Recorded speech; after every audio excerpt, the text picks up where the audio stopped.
Hello guys, आप देख रहे हैं टैक्स विज।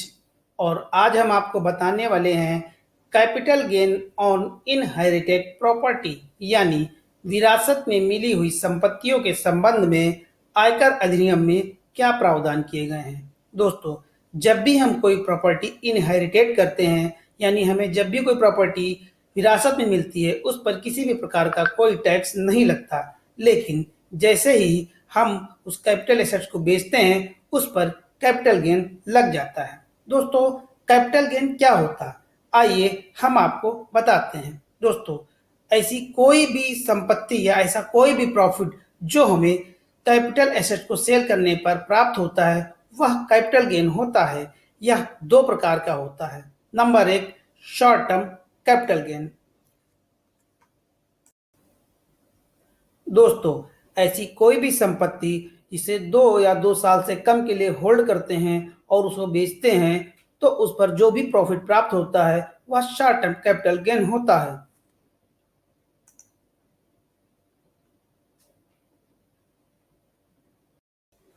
नंबर दो, लॉन्ग टर्म कैपिटल गेन। दोस्तों, ऐसी कोई भी संपत्ति जिसे हम 2 साल से अधिक यानी 24 महीने से अधिक तक होल्ड करके बेचते हैं उस पर जो भी प्रॉफिट प्राप्त होता है वह हमारा लॉन्ग टर्म कैपिटल गेन होता है।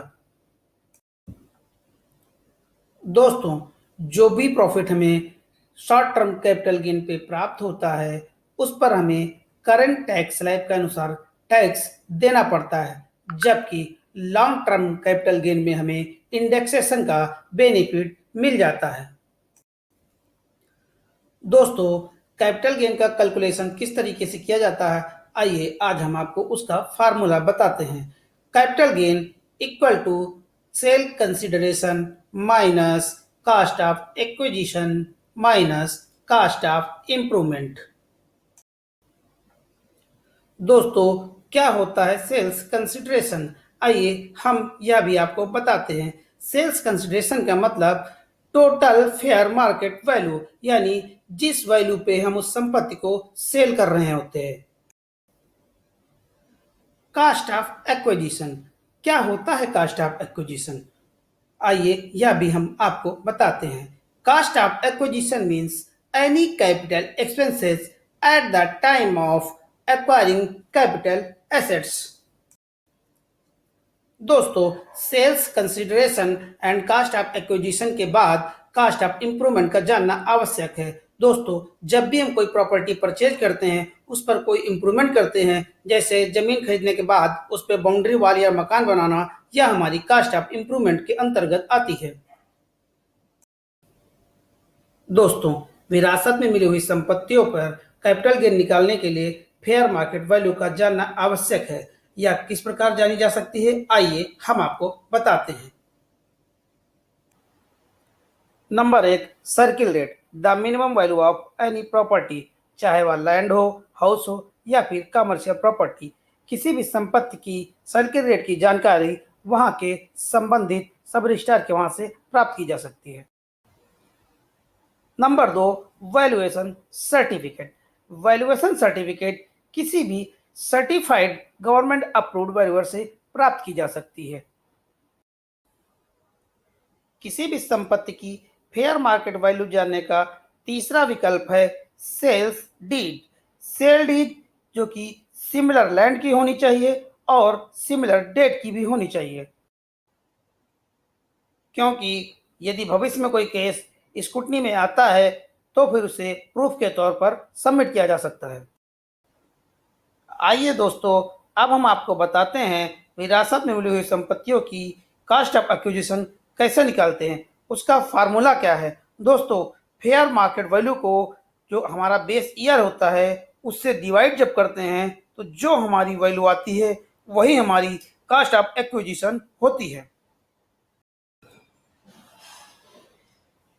दोस्तों, विरासत में मिली हुई संपत्तियों पर कैपिटल गेन निकालने से पहले यह जानना जरूरी होता है कि संपत्ति कितनी पुरानी है, यानी कि जो प्रॉपर्टी हम जिसका कैपिटल गेन निकाल रहे हैं वह 2001 से पहले परचेज की गई है या फिर 2001 के बाद परचेज की गई है। दोस्तों, कुछ लोगों के मन में यह विचार होता है क्योंकि उनको संपत्ति विरासत में मिली है, इसलिए उनकी कास्ट ऑफ एक्विजिशन 0 है, लेकिन ऐसा नहीं है। आइए कुछ एग्जाम्पल के द्वारा हम आपको बताते हैं। केस नंबर 1, प्रॉपर्टी परचेज और एक्वायर बिफोर 1/4/2001, COI यानी एक्चुअल कास्ट और फेयर मार्केट वैल्यू 1/4/2001 को जो भी हायर हो उसे ही कंसीडर किया जाएगा। कास्ट ऑफ इम्प्रूवमेंट, अगर आपने कोई भी कास्ट इम्प्रूवमेंट 1/4/2001 के पहले किया है तो इसे इग्नोर कर दीजिए, और यदि आपने 1/4/2001 के बाद किया है तो उसे कंसीडर कीजिए, क्योंकि इंडेक्सेशन के लिए ईयर 2001-2002 को ही बेस ईयर माना गया है। आइए अब हम आपको एग्जाम्पल के द्वारा बताते हैं। सेल कंसिडरेशन 2022-2023 में 3 लाख रुपए का किया गया।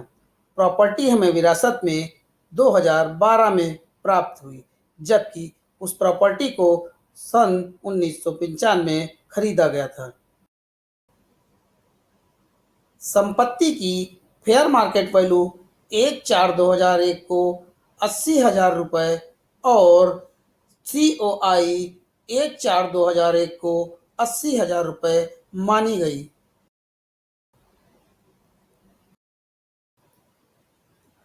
कास्ट ऑफ इन्फ्लेशन इंडेक्स सन 2001 की 100 रुपया, जबकि सन 2021 की 301 रुपया निर्धारित है। इस कंडीशन में कास्ट ऑफ इन्फ्लेशन इंडेक्स निकालने के लिए 80,000 रुपये, जो कि हमारी कास्ट ऑफ एक्विजिशन है, 301 से मल्टीप्लाई करेंगे और उससे 100 से डिवाइड करेंगे, जिसके बाद हमारी कास्ट ऑफ इन्फ्लेशन इंडेक्स निकल आएंगी, जो कि 2,40,800 है। अब हम 3 लाख, जो कि हमारी सेल्स कंसिडरेशन है, और 2,40,800 जो कि हमारी कास्ट ऑफ इन्फ्लेशन इंडेक्स है, उसको घटा देंगे तो उसमें से जो भी बचता है 59,200 हमारी लॉन्ग टर्म कैपिटल गेन मानी जाएगी। केस नंबर 2, संपत्ति को 1/4/1990 को 5 लाख रुपए में खरीदा गया। उस पर पहला इम्प्रूवमेंट 1/4/1992 को 1,20,000 रुपये, दूसरा इम्प्रूवमेंट 1/4/1998 को 50,000 रुपये का, जबकि तीसरा इम्प्रूवमेंट 17/4/2019 को 1,80,000 रुपये का किया। संपत्ति की सेल्स कंसिडरेशन 20/6/2020 को 25 लाख रुपए है। Cost of inflation index financial year 2020-21 के लिए 301 व 19-20 के लिए 289 रुपया निर्धारित है। Cost of inflation index financial year 1992-1993 व 1998-1999 को इग्नोर करना है।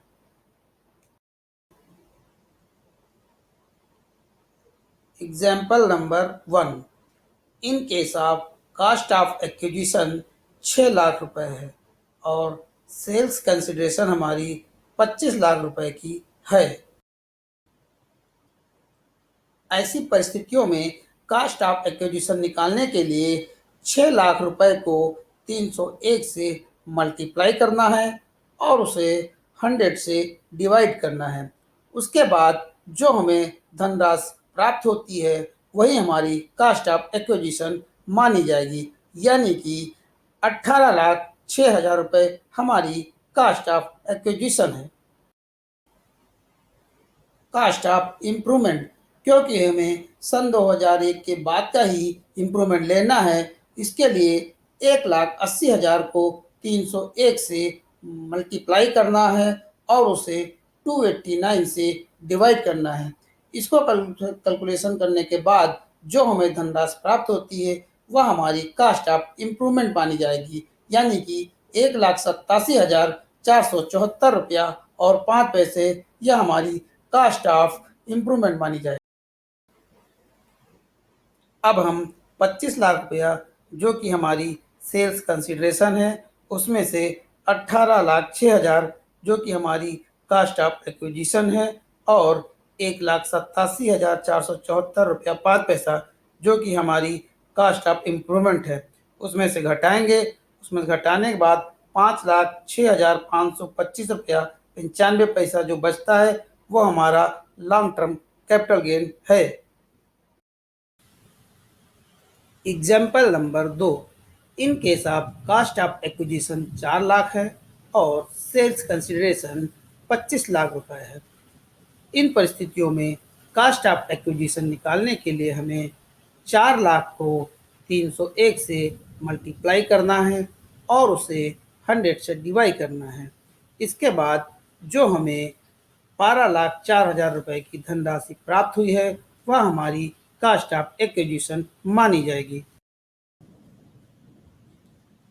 Cost of improvement, cost of improvement निकालने के लिए हमें 1,80,000 को 301 से मल्टीप्लाई करना है और उसे 289 से डिवाइड करना है। ऐसा करने के बाद जो हमें 1,87,474 रुपये 5 पैसे की धनराशि प्राप्त होती है वह हमारी कास्ट ऑफ इम्प्रूवमेंट मानी जाएगी।